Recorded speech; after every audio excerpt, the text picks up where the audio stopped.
Bonjour, Stéphane Vaillancourt pour le blog de Best Buy. J'ai toujours aimé les montres, mais pas les montres qui donnaient tout simplement l'heure. Les montres qui avaient un petit quelque chose de plus.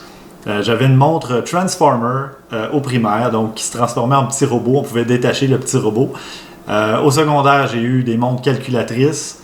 Et par la suite, beaucoup plus tard évidemment, après ne pas avoir porté de montre parce que ça faisait simplement donner l'heure, j'ai découvert les montres intelligentes, à commencer par la Pebble et la Pebble 2. Donc, j'avais aidé au financement, au socio-financement de ces deux produits-là.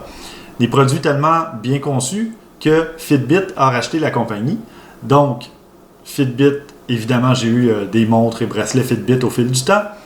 Et Fitbit a été racheté par Google pour nous offrir la Pixel Watch, donc la montre connectée Pixel Watch, première du nom, que je porte à l'instant, mais on sent que ce n'est pas un premier produit, une tentative d'incursion dans le monde des montres intelligentes. On sent vraiment toute l'expérience de l'équipe des gens de Pebble et de Fitbit dans la Pixel Watch.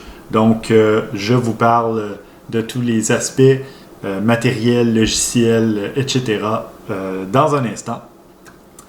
La montre a une conception sobre, comme vous pouvez voir, c'est un cadran arrondi, il n'y a pas de fioriture, c'est vraiment c'est du verre. Donc, et le pourtour peut être argent ou doré, donc il y a différents modèles, différentes versions.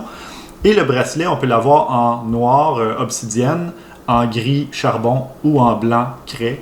Donc, 3 versions de bracelet. D'ailleurs, le bracelet dans la boîte, il est livré en 2 versions. Donc, il y a une version un peu plus courte pour les gens qui auraient des plus petits poignets. Petit détail quand même intéressant. Et on retrouve aussi un chargeur sans fil. Donc, on dépose la montre dessus et on branche le tout dans un port USB-C. Il n'y a pas de bloc d'alimentation dans la boîte. Donc, évidemment, il faut soit s'en procurer un ou utiliser celui de son téléphone, comme dans ce cas-ci. Le téléphone non plus n'en avait pas, mais j'en possédais un déjà d'un autre téléphone antérieur. Donc, c'est à peu près le seul petit bémol. Au départ, avant de retrouver mon bloc d'alimentation USB-C, je le branchais dans mon ordinateur portable, etc. Donc, ça pouvait quand même charger la montre. C'est pas un problème, mais ça aurait été quand même intéressant parce que c'est pas l'espace qui manque dans la boîte lorsqu'on achète le produit. La montre est enroulée autour d'un carton et il resterait de l'espace, à mon avis, pour mettre un bloc d'alimentation, dans l'emballage. La montre en tant que telle, parlons des caractéristiques techniques, c'est un écran AMOLED de 1,2 pouces qui affiche 450 par 450 pixels, donc 320 points par pouce. Il y a quand même une bonne résolution, bonne qualité d'affichage. Et c'est un écran Gorilla Glass 5+, donc très résistant aux chocs et aux égratignures. C'est ce qu'on souhaite parce que c'est une montre évidemment qui dit Fitbit aussi, dit suivi de l'activité physique. Donc on veut pouvoir la porter en tout temps. Et évidemment on peut faire de la natation avec.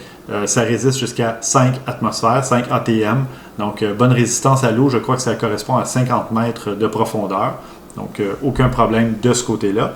Et comme vous pouvez voir, je suis en train de déverrouiller ma montre avec un schéma, mais on peut aussi avoir un NIP, donc un numéro.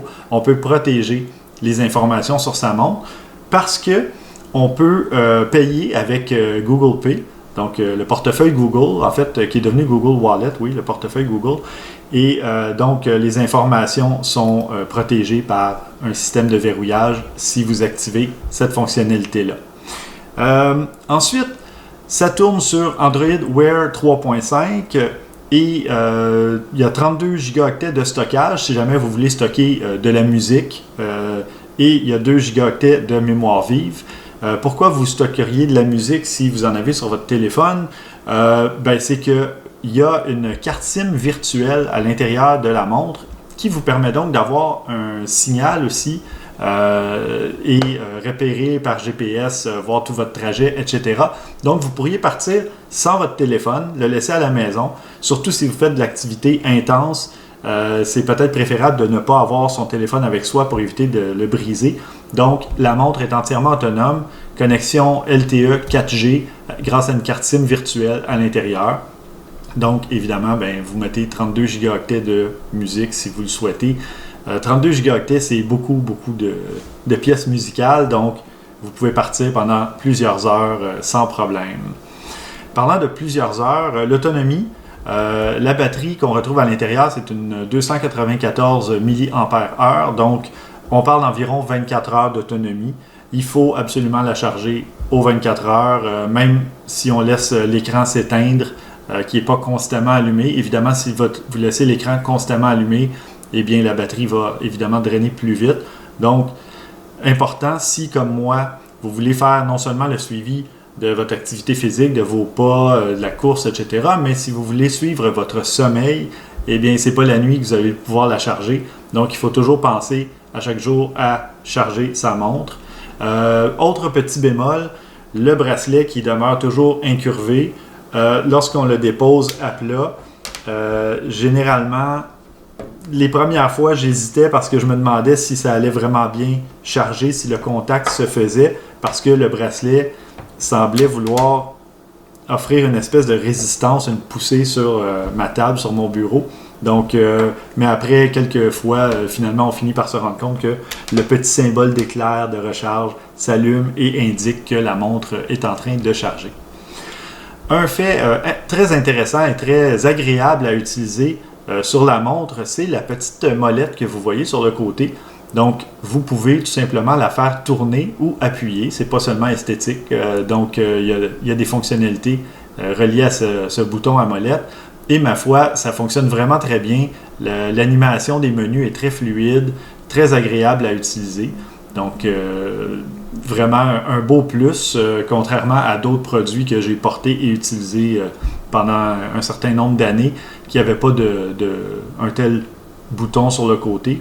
Donc, très intéressant pour ceux qui aimeraient ça, avoir un truc un peu plus physique et pas toujours aller sur l'écran. L'écran fonctionne vraiment très bien aussi, mais des fois, ça ajoute une petite touche intéressante qui rend l'utilisation du produit encore mieux. Il y a un autre bouton sur le côté. C'est un bouton vers les raccourcis. En fait, c'est un raccourci vers les applications récemment utilisées.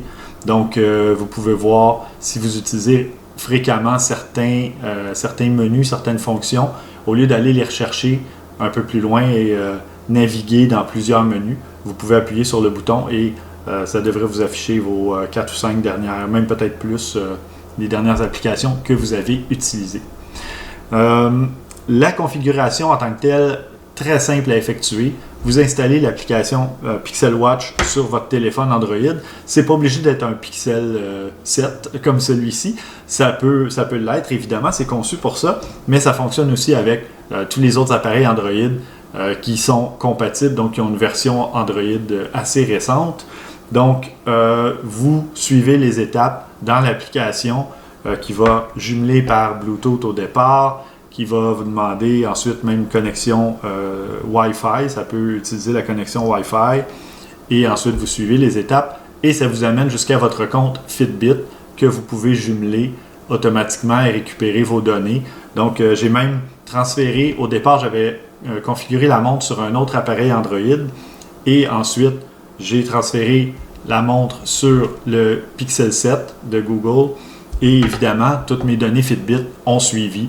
Donc, j'avais à reconfigurer le cadran parce qu'on peut changer le cadran. Si jamais celui par défaut ne nous convient pas, il suffit d'aller dans le menu et en 3 clics à peu près, vous changez le cadran pour celui qui vous plaît. Donc, il y a possibilité de changer la couleur aussi du cadran, etc. Il y a beaucoup de couleurs, donc pour tous les goûts. Et finalement, c'est une belle montre, un beau produit. Donc, évidemment, si vous aimez les conceptions un peu tape à l'œil, c'est pas ici que ça se passe, mais si vous aimez un petit produit sobre qui attire pas trop l'attention, mais qui répond à tous les besoins, donc de suivi d'activité, suivi de sommeil. D'ailleurs, suivi de sommeil, pour moi, c'était très important. Donc, je fais de l'apnée du sommeil et j'ai besoin d'avoir un petit suivi parce que comme ça, si je me réveille le matin et que je suis en pleine forme, je vais voir, comparer si j'avais vraiment eu du sommeil profond, etc. Et si je suis fatigué, je veux aussi comprendre pourquoi. Ah oui, j'ai eu plusieurs réveils. dont je ne me suis pas vraiment rendu compte, mais la montre a enregistré les petites fluctuations. Ça estime même le taux d'oxygénation dans le sang. Donc, ça donne plein d'informations intéressantes pour ceux qui auraient besoin de faire un suivi, non seulement de leur activité, mais de leur santé en général. Ça peut être un bon accessoire, un bon point de départ pour commencer tout ça. Donc, mon seul bémol, c'est vraiment l'autonomie. 24 heures, il faut donc instaurer une routine, disons après le souper, on place la montre sur le chargeur pendant 1 heure et demie. C'est quand même relativement rapide à charger. Et puis, comme ça, au moins, on l'a pour le coucher, faire son suivi de sommeil et compagnie. Donc, voilà, je vous invite à aller lire ma critique complète pour voir plus de photos et de caractéristiques techniques au sujet de la Pixel Watch de Google sur le blog de Best Buy.